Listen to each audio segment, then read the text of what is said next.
வெற்றி நடைபெறுகிறது. கலைப்புலி எஸ் தானோவின் தயாரிப்பில் விக்ரம் பிரபு நடிப்பில் துப்பாக்கி முனை. விழாவுக்கு அழைத்த ராமாலட்சுமன், எங்கள் வீட்டு பிள்ளைல எம்ஜிஆர் 2 ரோலில் வர்றாரு. அந்த மாதிரி இவங்க 2 பேர் யார், நேற்றுக்கு ஒருத்தர் வந்தாரு, இன்னைக்கு ஒருத்தர் வந்தார். எனக்கே யாருன்னு கண்டுபிடிக்க முடியல. கேட்ட உங்க அம்மாவுக்கு தெரியுமா நீங்கள் யார் யார் அப்படின்னு.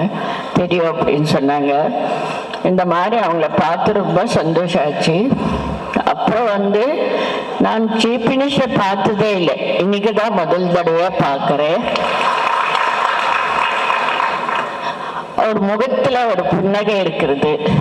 சில எத்தனையோ முதலமைச்சர்களை நான் பார்த்துருக்காங்க, சிடு மூஞ்சி வச்சுக்கிட்டு ஏதோ வணக்கம் வணக்கம் வணக்கம் அப்படின்னு சொல்லிட்டு போயிட்டே இருப்பாங்க. ஆனால் இவர் முகத்தில் நல்ல ஒரு புன்னகை. அந்த கலைஞருக்கு ஒரு கௌரவம் கொடுக்கணும் அப்படின்ற ஒரு நல்ல எண்ணம், அதெல்லாம் பார்த்து எனக்கு ரொம்ப சந்தோஷமா இருக்கு. அவர் இன்னும் நிறைய எம்ஜிஆர் மாதிரி ஏழைகளுக்கு உதவி செஞ்சு அவருடைய அந்த முதலமைச்சர் அப்படின்ற ஒரு பதவி எப்பவுமே அவருக்கு இருக்கணும்னு நான் சுவாமியை வேண்டிக்கிறேன். இன்னைக்கு எங்க விஸ்வநாத்துடைய அவருடைய சிலையை ஓப்பன் பண்ணுறதுக்காக என்னை கூப்பிட்டாங்க பெங்களூர் ஃபோன் பண்ணி. எனக்கு ரொம்ப சந்தோஷம். ஏன்னா அவர் என்கிட்ட என்னை பாப்பா இருந்தால் கூப்பிடுவார். அவர் எங்கள் ஏவிஎம் ஸ்டுடியோவில் மியூசிக்கு ரெக்கார்டிங் நடக்கும்போது நான் போனேன், வா பாப்பா உட்காருமா அப்படின்னு சொல்லிட்டு. அப்போல்லாம் ரெக்கார்டிங் ரொம்ப பிரமாதமாக ஒரு இடத்துல ஒருத்தர் நின்றுட்டு செய்வாங்க.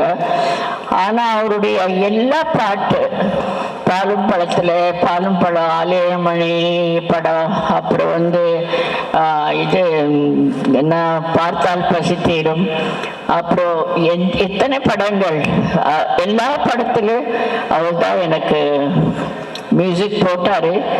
இன்னைக்கு சரோதய பாட்டு அங்க இங்க அப்படின்னா என் பாட்டு இல்லை, விஸ்வநாதன் போட்டதுனால எனக்கு அவ்வளோ நல்ல பேர் வந்தது. அவரால்தான்.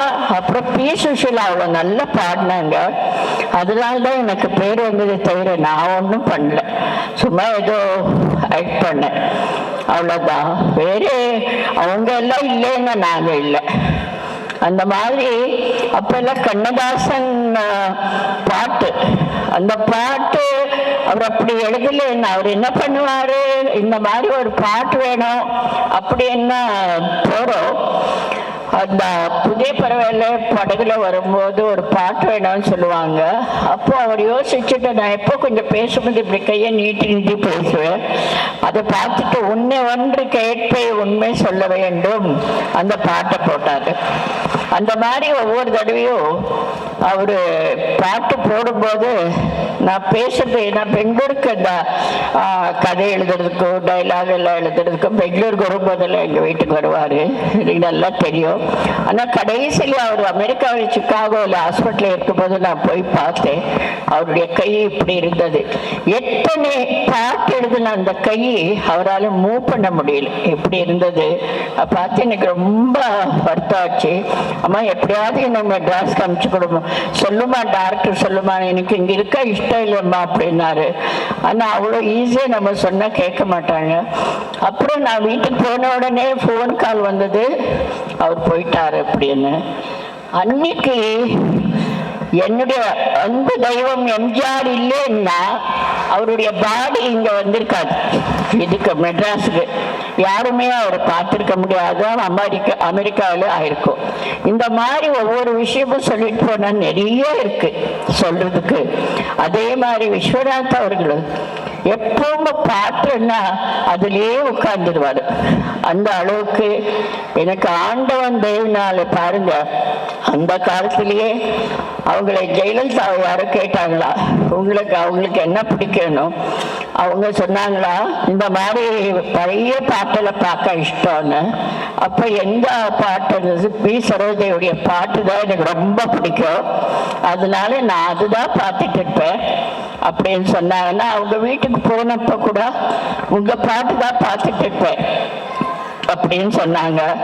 ஒரு தடவை போனப்ப சொன்னாங்க 3 hours என்னுடைய டைம் அப்படியே நான் இருந்துட்டேன், ரொம்ப சந்தோஷமா அப்படின்னு. என்ன அப்படி என்ன, உங்களுடைய புதிய படையை பார்த்தே ரொம்ப பிரமாதம். அந்த படம் எத்தனை தடவை பார்த்தாலும் அவ்வளவு நல்லா இருக்கு. நீங்க இன்னுமே என்னைக்குமே கீழே இறங்கக்கூடாது. எம்ஜிஆரோட ஆக்ட் பண்ணும்போது எப்படி இருக்கீங்களோ அதே மாதிரி கடைசி வரைக்கும் நீங்க இருக்கணும். நான் இதுக்கு வந்துட்டேன் பாலிடிக்ஸ்க்கு.